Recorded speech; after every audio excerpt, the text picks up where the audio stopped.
आज 1 अगस्त को अन्ना भाऊ साठे इनकी जयंती का आज कार्यक्रम हम लोग सभी यहाँ पर साझा कर रहे हैं। और अन्ना भाऊ साठे जैसे कि आप सभी जानते हैं एक लेखक थे, कवि थे, दलित मुद्दे पर लिखा करते थे और उनका साहित्य आज भी हमारे जीवन में एक प्रेरणा के स्रोत बन के हम लोग उसको पढ़ते हैं।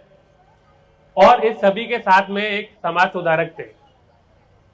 आजादी की जो हमारी लड़ाई थी उसमें जिस प्रकार से बहुत लोगों का योगदान था और आजादी की लड़ाई के साथ साथ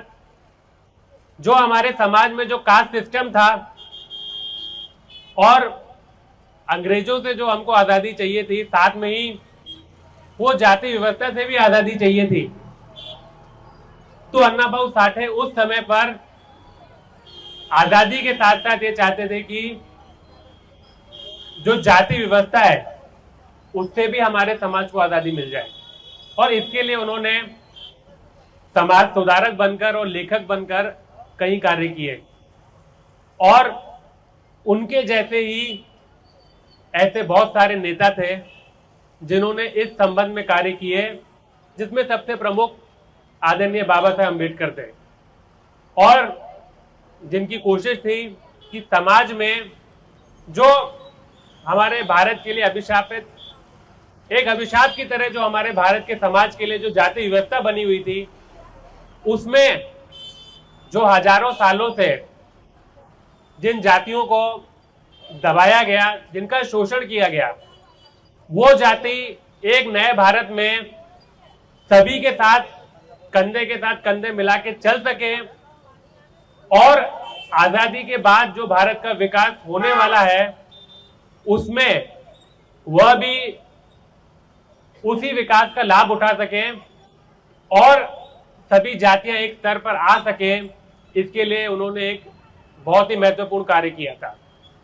आज के समय में हम अगर पीछे मुड़ के देखते हैं और 75 साल का इतिहास देखते हैं तो हम ये समझते हैं कि कई स्तर पर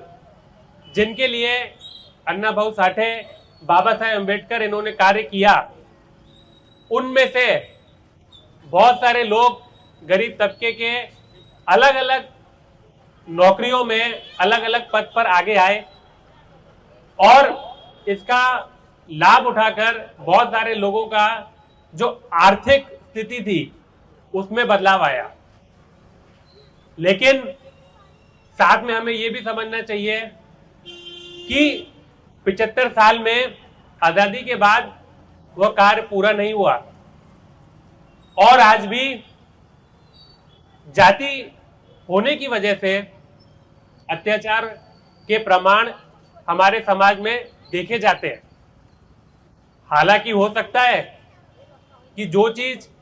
पहले खुलकर होती थी आज वो स्पष्ट शब्दों में नहीं बोली जाती,